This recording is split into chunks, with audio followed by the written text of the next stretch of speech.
Nesse momento eu quero cumprimentar a todos os vizinhos, amigos, que estão ouvindo com a bondosa e graciosa paz do Senhor Jesus Cristo. Eu quero tomar o versículo da palavra do Senhor, que está no primeiro livro da Bíblia, o livro de Gênesis, no capítulo de número 2. Livro de Gênesis, capítulo de número 2. Quero tomar o versículo de número 7 e o versículo de número 8. Gênesis, capítulo de número 2, versículo de número 7 e versículo de número 8, que diz assim: E formou o Senhor Deus o homem do pó da terra, e soprou em seus narizes o fôlego da vida, e o homem foi feito alma vivente. E plantou o Senhor Deus um jardim no Éden, da banda do Oriente, e pôs ali o homem que tinha formado.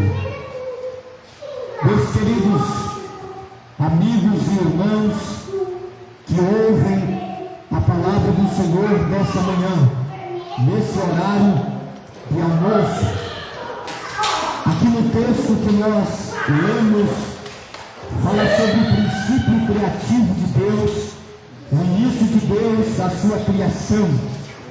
O texto sagrado diz que Deus no princípio criou os céus e criou a terra.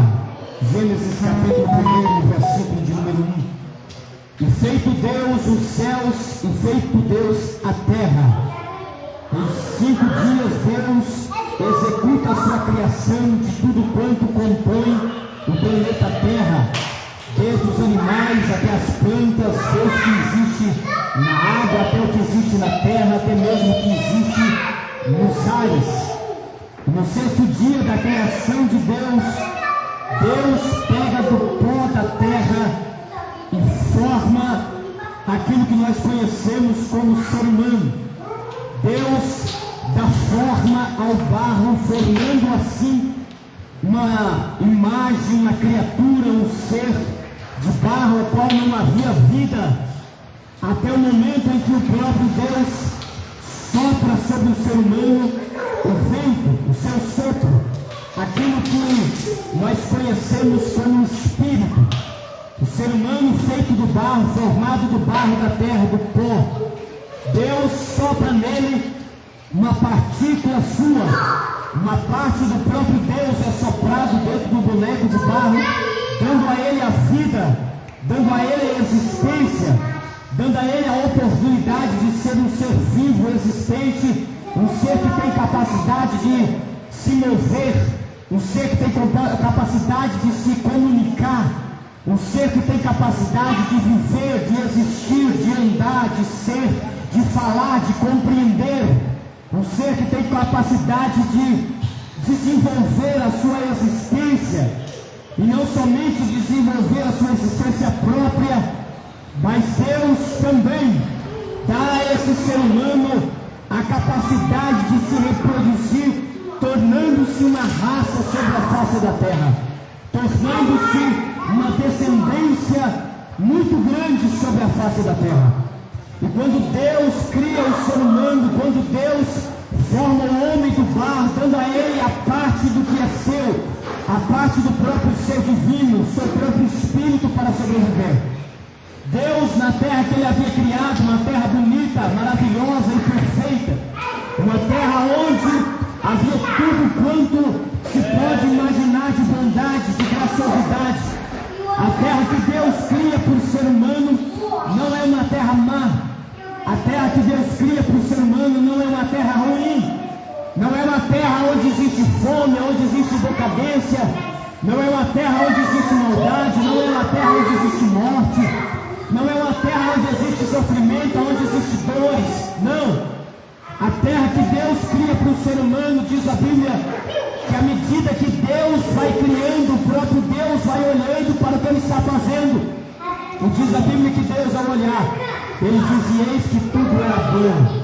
Tudo quanto Deus vai criando, ele vai olhando e eis que era muito bom. Deus cria algo bom, algo maravilhoso, algo precioso, algo de muito valor, algo de muita preciosidade, para que o ser humano pudesse habitar. E tendo Deus feito os céus e feito a terra e tudo que nele existe, com muito valor, com muita preciosidade, com muita graça, com muita bondade, Deus ainda olha para tudo quanto Ele fez, e parece que Deus ainda acha tudo muito pouco. Parece que Deus olha para a terra, para a bondade que Ele havia feito, para a preciosidade do planeta Terra, e é como se Deus, olhando para tudo aquilo, dissesse: ainda não está bom, ainda falta alguma coisa, ainda tem alguma coisa que precisa ser feita. Deus havia criado a terra, Deus havia criado o mar, Deus havia criado os animais, Deus havia criado as plantas, Deus havia criado tudo de bom que existe na terra. Mas Deus também criou o homem no sexto dia, e após Deus criar, formar o homem do pó da terra, parece que Deus olhou e disse: para que o homem habite, para que o homem more, para que o homem resida, ainda falta alguma coisa. Tudo já está muito bom, tudo já está precioso, tudo já está muito lindo, tudo está muito maravilhoso, mas eu ainda posso fazer alguma coisa a mais.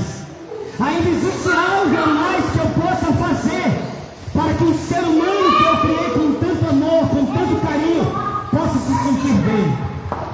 Ainda existe algo que eu ainda posso acrescentar à minha criação, para que o ser humano possa se sentir ainda melhor. Ainda existe algo que eu possa fazer a mais, para que o ser humano possa se sentir confortável. E nesse momento da criação de Deus, Deus vai para a banda do Oriente, um lugar chamado Éden, e Deus vai começar a construir ali um jardim. Deus vai começar a plantar. Até agora, tudo que Deus fez, Deus diz: haja e houve. Haja terra e houve terra. Haja plantas e houve plantas. Haja animais e houve animais.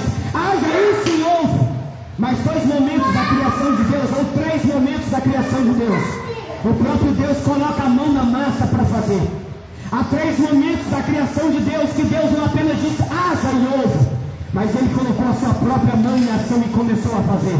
O primeiro momento é quando Deus faz o ser humano. O próprio Deus diz em Gênesis capítulo 1, versículo 26: façamos o homem à nossa imagem, conforme a nossa semelhança.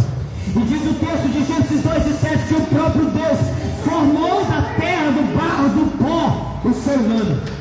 É o primeiro momento que Deus coloca a sua mão para começar a trabalhar com as próprias mãos. Até o momento Ele usou apenas a palavra haja e houve, mas agora Ele coloca a própria mão para fazer.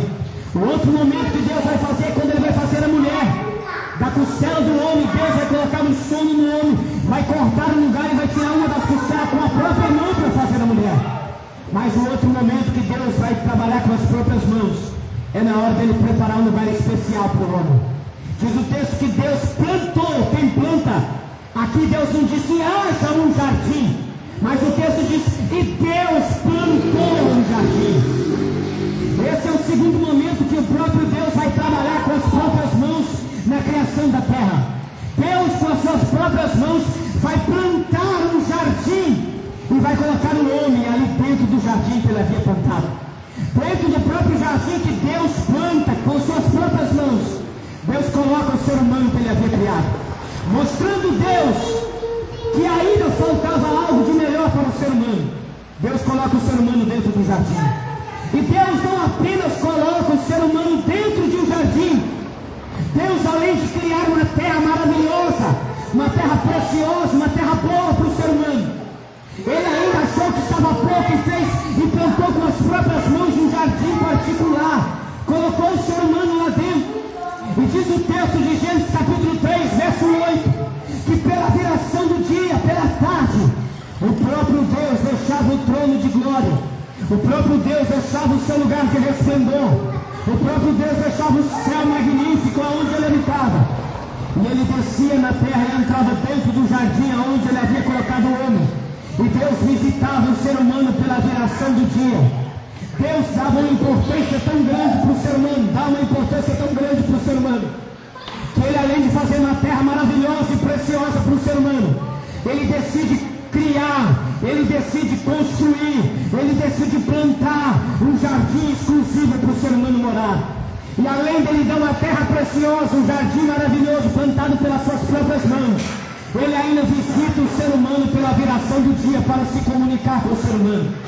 Isso tudo é a demonstração do amor, do cuidado, da preciosidade que Deus atribui ao ser humano, dando a ele uma casa maravilhosa, dando a ele uma terra maravilhosa, dando a ele uma terra magnífica, e por fim plantando com as próprias mãos um jardim para ele morar. E além de plantar um jardim para ele morar, o próprio Deus deixa o céu de glória, deixa o seu esplendor para descer à terra, para se comunicar com esse ser humano a qual ele ama. Mas diante de tudo isso, Deus dá uma ordem para o ser humano. Gênesis capítulo 2, versículo 17, Deus diz: de toda árvore que está no jardim vocês poderão comer livremente, mas a árvore que está no meio do jardim dela não comereis, porque o dia que dela comerdes certamente morrereis. Essa é a ordem de Deus. Deus deu tudo que o ser humano precisava. Deu uma terra maravilhosa, com fartura. Deus deu uma terra gloriosa, de prazer, de alegria, de paz, de sossego. Deu um jardim maravilhoso plantado pelas suas próprias mãos, e ainda o visitava todos os dias pela viração do dia. E somente uma ordem o ser humano tinha que cumprir: não comer da árvore que estava no meio do jardim de conhecimento do bem e do mal. Chega o inimigo das nossas almas, chega Satanás, aquele que veio, segundo João capítulo 10, verso 10, para roubar, matar e destruir. Chega Satanás, que não tem prazer em ver o ser humano bem. Chega o ser humano, o Satanás, que não tem prazer em ver o ser humano sorrindo. Chega Satanás, que não tem prazer de ver o ser humano vivendo tranquilo. Chega Satanás, que não tem prazer em ver o ser humano vivendo em paz, e começa a distorcer a mensagem de Deus, e começa a distorcer a ordem do Criador, e diz para o ser humano em Gênesis capítulo 3, versículo 4: o dia que comeres o fruto da árvore, certamente não morrereis. Versículo 5 ele diz: mas os seus olhos serão abertos e sereis semelhantes ao Criador, conhecendo o bem e também conhecendo o mal. Aqui nesse momento, Satanás quer tirar o ser humano daquilo que Deus lhe havia dado. Satanás quer tirar o ser humano da terra de paz. Satanás quer tirar o ser humano do jardim da alegria. Satanás quer tirar o ser humano da comunhão de todos os dias na viração do dia com o seu Criador, e quer colocar o ser humano em um momento de decadência. Satanás quer vender para o ser humano uma vida de desgraça, de destruição. Deus deu para o ser humano uma vida de paz, uma vida de alegria, uma vida de prazer, uma vida de sossego, uma vida de abundância. Mas Satanás quer enganar o ser humano e vender para ele uma vida de destruição, uma vida de dor, uma vida de sofrimento, uma vida de pesar, uma vida de aflição, uma vida de condenação. E o ser humano nesse momento, ele tem diante de si dois caminhos para se escolher. O ser humano nesse momento tem diante de si duas estradas, a qual cabe a ele decidir para qual ele quer seguir. A estrada do Deus que oferece paz, que oferece alegria, que oferece prazer, que oferece bonança, e que diz para ele que se ele se desobedecer, ele vai morrer. Ou a estrada de Satanás, que oferece um mundo de prazer, que oferece para o ser humano um orgulho, uma exaltação, um querer ser igual a Deus, um querer ser alto, ser grande, ser poderoso. Um diabo que oferece para o ser humano uma vida de orgulho, de soberba, uma vida de exaltação própria. E cabe a ele escolher qual dos dois lados que ele vai querer. Mas nesse momento diz o texto em Gênesis capítulo 3, verso 6, que a mulher, olhando para aquele fruto, para aquela árvore, viu que ela era bonita, era desejável para dar entendimento. Diz o texto que a mulher toma do fruto da árvore e come, deu também a sua esposa e ela comeu com ela. No momento que o ser humano come do fruto, desobedece à ordem de Deus, ele quebra a sua comunhão com Deus, ele quebra o seu contato, a sua aliança. E diz o texto em Gênesis capítulo 3, verso 23, que Deus expulsa Adão e Eva do jardim.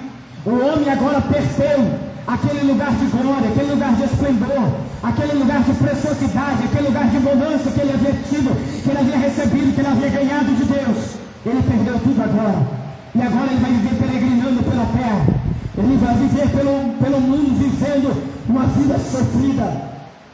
Nós veremos ao decorrer da Bíblia Sagrada que o ser humano ele vai começar a viver agora em uma vida de sofrimento. Muitas vezes nós vamos ver o ser humano passando fome. Muitas vezes nós vamos ver como o caso de Abel e Caim, aonde um irmão tira a vida do seu outro irmão. Nós vamos ver o caso de Jacó, que engana o seu próprio pai. Nós vamos ver o caso de Labão, que engana o seu próprio genro. Nós vamos ver o caso de Raquel, que toma os bens do seu próprio pai. E assim nós vamos ver a continuidade. Cada dia mais o sofrimento aumentando, cada dia mais as decepções do ser humano crescendo, cada dia mais o ser humano vivendo uma vida mais difícil. Veremos homens como Abraão, como Isaac e como Jacó, que vão sair das suas terras, vão deixar suas casas e vão peregrinar pelo deserto, caçando lugar onde você possa ter alimento, porque a fome vai ser grande, a necessidade, a escassez. Veremos pessoas como Jacó e seus filhos, que vai deixar a sua terra, vai deixar a sua casa em Canaã, e vai se migrar para o Egito em busca de alimento, porque eles vão estar passando fome, eles vão estar passando necessidade. Na sua casa não tem mais comida, na sua mesa não existe mais pão, na sua família existe escassez, existe necessidade. Veremos famílias como a família de Jacó, aonde os próprios irmãos pegam José e o tentam matar. Veremos famílias como a de Jacó, que os próprios irmãos pegam José e o vendem como escravo. Tudo isso vai acontecer depois que o ser humano saiu do jardim que Deus havia preparado para ele. Tudo isso é uma consequência da desobediência do ser humano. Há muitas pessoas que ignoram Deus, há muitas pessoas que ignoram o seu Criador, há muitas pessoas que ignoram a mensagem de Deus. Há quantas pessoas que ignoram quando alguém está pregando a palavra do Senhor. Há quantas pessoas que ignoram a mensagem de Deus. E elas dizem assim: se Deus fosse bom, não teria colocado o ser humano em uma terra de sofrimento. Se Deus verdadeiramente fosse bom, não deixaria o ser humano passar fome. Se Deus verdadeiramente fosse bom, não deixaria o ser humano viver em um momento como vive. Se Deus verdadeiramente fosse bom, não deixaria a Covid-19 matar tanta gente. Se Deus verdadeiramente fosse bom, não deixaria o câncer destruir tanta família. Se Deus verdadeiramente fosse bom, não deixaria a diabetes assolar e acabar com a vida de tanto ser humano. Se Deus verdadeiramente fosse bom, não deixaria a destruição na terra. Se Deus verdadeiramente fosse bom, não deixaria o ser humano sofrer como sofre. Ei, deixa eu dizer uma coisa para você: a terra que Deus deu para o ser humano não é uma terra de sofrimento. A terra que Deus deu para o ser humano não existe fome. A terra que Deus deu para o ser humano não existe dor. A terra que Deus deu para o ser humano não existe aflição. A terra que Deus deu para o ser humano não existe destruição. A terra que Deus deu para o ser humano não existe engano. A terra que Deus deu para o ser humano não existe dor. A terra que Deus deu para o ser humano não existe destruição. Eles dizem: então por que o ser humano vive assim? Porque o ser humano saiu fora do propósito de Deus. Verdade. Porque o ser humano escolheu Satanás. Porque o ser humano teve a oportunidade de viver no paraíso, mas jogou ela fora. Porque o ser humano teve a oportunidade de viver num lugar de bonança, mas jogou fora. Porque o ser humano teve a oportunidade de viver onde não havia doença, não havia morte, não havia dor, não havia sofrimento. Mas o ser humano jogou tudo isso fora e escolheu obedecer à vontade de Satanás. Escolheu a opinião do diabo, escolheu a proposta do inimigo, escolheu a oportunidade que Satanás lhe havia proposto. Por isso perdeu tudo que Deus lhe havia preparado. Perdeu a terra boa, perdeu a terra de abundância, perdeu o jardim maravilhoso, perdeu o jardim de descanso, perdeu o jardim de paz, perdeu a terra de bonança, de glória, de graça, e viveu e passou a viver uma vida peregrina, sofredora, uma vida de destruição, uma vida de dores, de sofrimento, de fome, de peste, de enfermidade. Tudo isso veio sobre a terra por causa da escolha do ser humano. De repente Deus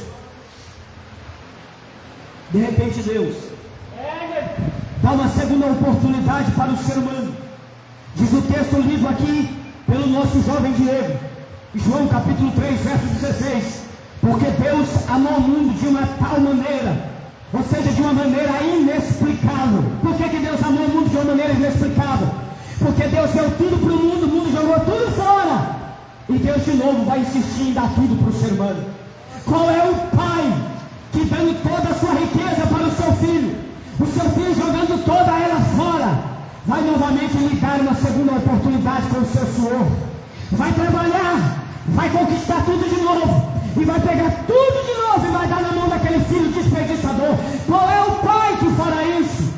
É por isso que o amor de Deus é inexplicável. Deus amou o mundo de uma tal maneira, de uma maneira inexplicável, porque Deus deu para o ser humano tudo. O ser humano jogou tudo para fora. E agora, diz o texto de Romanos 3, Romanos 6 e versículo 23: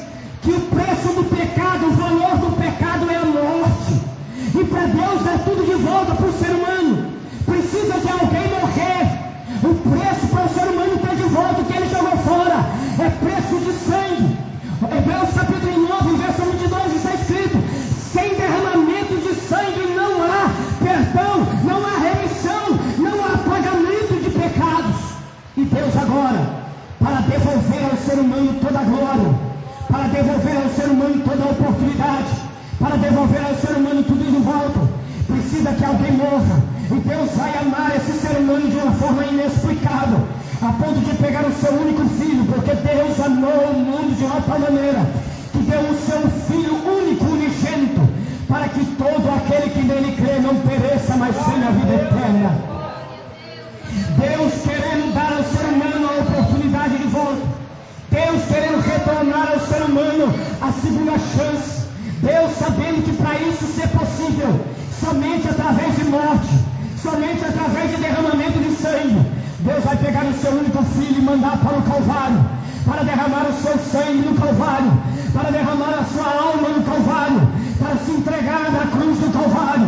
Diz o texto de Isaías 53, verso 6, que todos nós andávamos desgarrados como ovelha que não tem pastor, cada um se desviava pelo seu próprio caminho, mas ele fez cair sobre si a iniquidade de nós todos. Diz o texto de Romanos capítulo 3, verso 23, que todos pecaram e destituídos, afastados estavam da glória de Deus. E Deus pega o seu único filho, manda para o Calvário. Jesus sobe na cruz do Calvário, é pregado na cruz do Calvário. E a Bíblia vai nos dizer que Jesus é pregado na cruz aos meio-dia da sexta-feira. Jesus aos meio-dia é pregado no Calvário.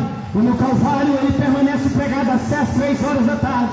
Nas 3 horas da tarde, Jesus pregado no Calvário. Chegado o momento da sua morte, diz o texto sagrado, em Mateus capítulo 27, versículos 50 e 51, que Jesus pregado na cruz do Calvário, de braços estendidos e sangue sendo derramado, ele chega no final do seu cumprimento da sua tarefa, e ele disse: Pai, tudo está consumado, nas tuas mãos eu entrego o meu espírito. Naquele momento a Bíblia diz que houve trevas sobre a terra se escureceu. Diz o texto sagrado que naquele momento as pedras se romperam, os sepulcros se romperam, mortos ressuscitaram. E naquele momento, meus queridos e amados irmãos e amigos, Deus estava ligando novamente os céus com a terra. Naquele momento a parede de separação, que separava o ser humano do céu, que separava o ser humano do paraíso, que separava o ser humano do lugar de glória, naquele momento estava sendo desfeito através do brado do Calvário. E quando Jesus completa a obra na cruz, antes de ele ir para o Calvário, na noite da quinta-feira, ele está reunido com os seus discípulos, ele cerca a mesa com eles, ele participa com eles da ceia, João capítulo de número 3, e no capítulo de número 14, quando Jesus está prestes a descer para ser entregue, ser aprisionado e então ser julgado e condenado ao Calvário, Jesus olha para os seus discípulos, João capítulo 14, e ele diz a partir do versículo: Não se turbe o vosso coração, credes em Deus e credes também em mim. Na casa de meu pai há muitas moradas, se não fosse assim eu vou lhe teria dito, pois vou preparar-vos lugar, e se eu for e vos preparar lugar, eu virei outra vez e vos levarei para mim mesmo, para que aonde eu estiver estejais vós também. No versículo de número 6 do capítulo 14, Jesus diz: Eu sou o caminho, a verdade e a vida. Ninguém vem ao Pai se não for por mim. Meus queridos amigos e irmãos que nos ouvem nesse momento, Deus deu para o ser humano o melhor lugar que o ser humano poderia ter. Deus deu para o ser humano a melhor casa que ele poderia ter. Deus deu para o ser humano o melhor lugar que ele poderia morar. Mas o ser humano jogou tudo fora por desobediência. O ser humano jogou tudo fora por aceitar a vontade do diabo e rejeitar a vontade de Deus. Mas Deus, pela sua graça, pela sua bondade, pela sua misericórdia, tem uma segunda chance ao ser humano, ofertando a ele a chance novamente, mas não de ter um paraíso aqui nessa terra, não de ter um lugar de bonança aqui nessa terra, não de ter um lugar de glória aqui nessa terra. Pois diz o texto de Hebreus capítulo 13, versículo 14, que aqui nós não temos cidade permanente, mas nós aguardamos uma futura, a qual não foi feita pelas mãos de homens, mas pelo próprio Deus no céu. Diz o texto de 1 Coríntios capítulo 2, versículo 9, que aquilo que o homem não viu, os ouvidos não ouviu, e não subiu até o coração do homem, é as coisas que Deus tem reservado para aqueles que o amam. Deus, ele preparou um lugar onde diz Apocalipse capítulo 21, versículo 4, que ali não haverá mais pranto, não haverá mais dor, não haverá tristeza, não haverá mais lágrimas, não haverá sofrimento e nem morte, pois Deus enxugará dos nossos olhos todas as lágrimas, Ele enxugará dos nossos olhos todo o sofrimento. Diz o texto de Apocalipse 22, versículo 1 a seguir, que ali existe um novo céu e uma nova terra, aonde não existe mais sofrimento. O apóstolo Pedro, no capítulo de número 3 da sua segunda carta, no versículo 13, ele diz: mas nós, segundo a sua promessa, aguardamos novos céus e nova terra, nos quais habitam a justiça. Deus preparou para o ser humano um lugar de glória, um lugar de esplendor, um lugar de bênção, um lugar de maravilha, um lugar de beleza, um lugar de preciosidade, um lugar de glória e de esplendor. Basta ao ser humano entrar pelo caminho da salvação, que é Jesus Cristo. Jesus diz em João 14,6: eu sou o caminho, a verdade e a vida. Ninguém vem ao Pai se não for por mim. Cabe ao ser humano decidir. Mais uma vez, lá no início da criação, o ser humano decidiu errado. O ser humano decidiu rejeitar o caminho de Deus, perdeu tudo que Deus havia preparado e herdou como consequência disso todo o sofrimento, toda a dor. A consequência disso foi o sofrimento que o ser humano vive até os dias de hoje. É o sofrimento que o ser humano vive até agora. Mais uma vez, cabe ao ser humano decidir e escolher. Como o ser humano teve que escolher no começo, escolheu errado, sofreu, pereceu e até hoje sofre pela escolha errada.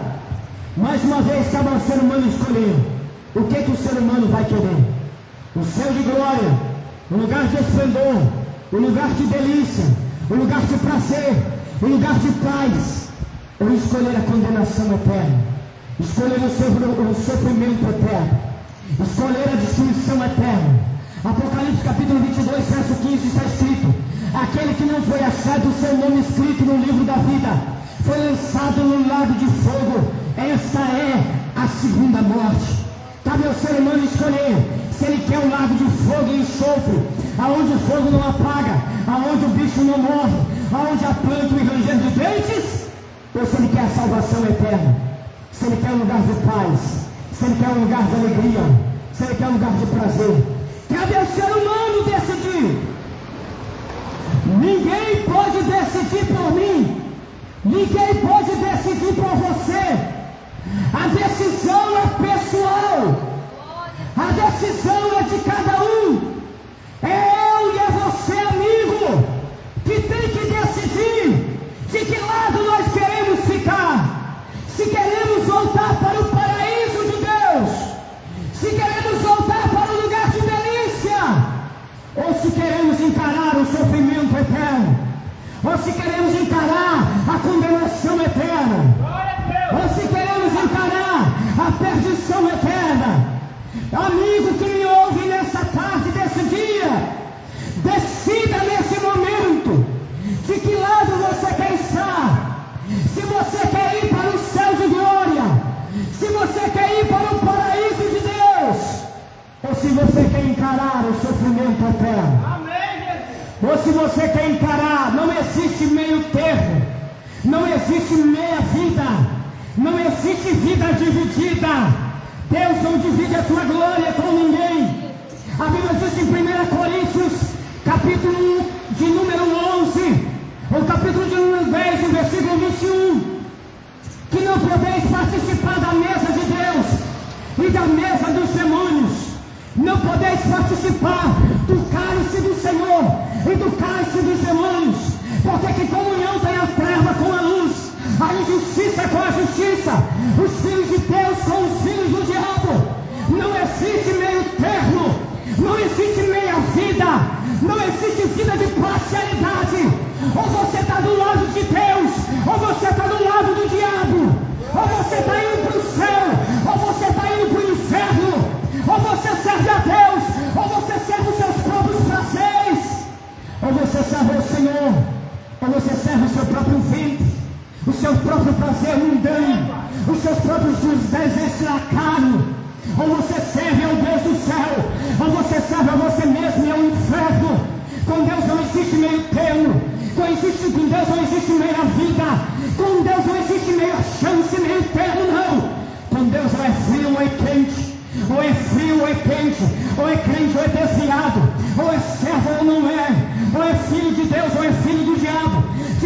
de 1 João capítulo 3, verso de número 10. E outra vez será manifesto, e outra vez sereis, e outra vez é manifesto os filhos de Deus e os filhos do diabo. Porque aquele que não faz a vontade de Deus, aquele que não anda nos caminhos do Senhor, diz o texto, é filho de Satanás. Nem todo mundo é filho de Deus, todo mundo é criatura do Senhor, todo mundo é criatura de Deus, mas filho de Deus é só aquele que entregou a vida para o Senhor Jesus. Filho de Deus é só aquele que entregou sua alma ao Senhor. Todo ser humano é uma criatura de Deus, todo ser humano é uma criação de Deus, mas filho de Deus, diz o texto sagrado, Evangelho de João capítulo 1, versículo 11, veio para que era seu, mas o seu não receberam. Versículo de número 12 está escrito, mas a todos quanto recebeu, deu-lhes o poder de serem feitos filhos de Deus, a saber aqueles que creem no seu nome. Filho de Deus é somente aqueles que aceitaram a Cristo como seu Salvador. Eliseu, mas eu trilho outro caminho. Eliseu, mas eu passo por outra estrada. Eliseu, mas eu sigo ou não. Jesus disse em João 14,6, eu sou o caminho, a verdade e a vida, e ninguém vem ao Pai se não for por mim. Não existe dois caminhos, não existe três caminhos, não existe quatro caminhos, não. O caminho da salvação é um só, o caminho do céu é um só.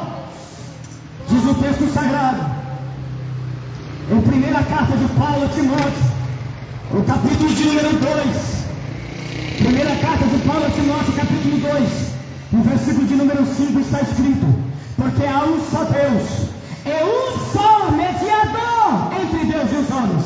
O que é mediador? É intermediário entre os céus e a terra.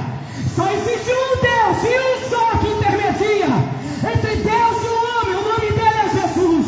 Não é Pedro, não é Paulo, não é Maria, não é Santo, não. O único que pode intermediar, é o único que pode intermediar entre Deus e os homens, entre o céu e a terra. O nome dele é Jesus de Nazaré. Ele é o único, ele é o único, ele é o único que pode fazer isso. E se você não aceitar ele como seu Salvador, você não vai chegar lá. Se você não se render a ele como seu Salvador, você não vai chegar lá. Você pode entrar por onde você quiser, você pode pegar o caminho que você quiser, mas diz o texto sagrado em João capítulo 10, aquele que não passa, versículo 1, aquele que não passa pela porta das ovelhas é ladrão e é salteador. O caminho do céu é apenas um, e quem não passa por ele não vai conseguir chegar no céu de glória. Mas nesse momento, na tarde desse dia, o Senhor Deus promove esse momento de palavra, de oração, de louvor, aqui em público, para chegar ao ouvido de você que está em casa, para chegar ao ouvido de você que atravessa pelas proximidades, e para dizer para você que Deus tem uma porta de saída para a sua vida. Deus tem um paraíso de glória para te ofertar, mas não é aqui nessa terra não. Aqui diz o texto de João capítulo 16, verso 33, tenho-vos dito isso para que em mim tenhais paz, mas nesse mundo vocês terão aflição. Em Jesus nós temos paz, mas no mundo nós temos aflição. Mas ele diz, tem de bom ânimo, porque eu venci o mundo. Enquanto estivermos nessa terra, enquanto estivermos nessa vida, é sofrimento, é dor, é angústia, é tribulação, mas Deus tem um paraíso de glória para nos ofertar. Deus tem um paraíso de glória para ofertar para você, meu amigo, meu irmão. Deus tem um paraíso de glória para ofertar para você que me ouve nesse momento. Basta você decidir a sua vida ao Senhor. Basta você tomar uma decisão na tarde desse dia e dizer, eu quero aceitar o Senhor como o único e suficiente Salvador da minha vida. Eu quero aceitar o Senhor, eu quero pegar o caminho do céu, eu quero aceitar a Cristo na minha vida, e eu quero morar no céu, eu quero ir para o paraíso celeste, eu quero ir para um lugar de glória, eu quero ir para um lugar de gozo que Deus tem preparado. Neste momento eu quero fazer uma oração para você. Eu convido você que está em casa, que ouve nesse momento, você aonde quer que esteja neste momento me ouvindo, eu convido você a fazer uma oração neste momento. Eu convido você a orar conosco nesta hora.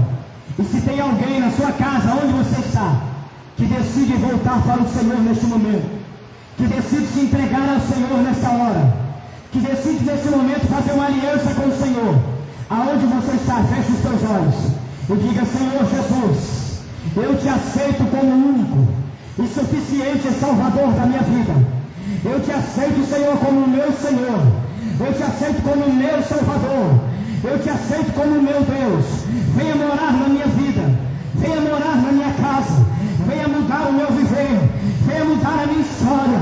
Venha mudar o meu viver, a minha vida. Você que quer aceitar o Senhor como teu Salvador, confesse a Cristo aí dentro da tua casa. Alguém lá pela rede social que está acompanhando ao vivo, se quer aceitar o Senhor como seu Salvador, faça a sua confissão agora nesse momento que nós vamos orar. Nós vamos orar ao Senhor.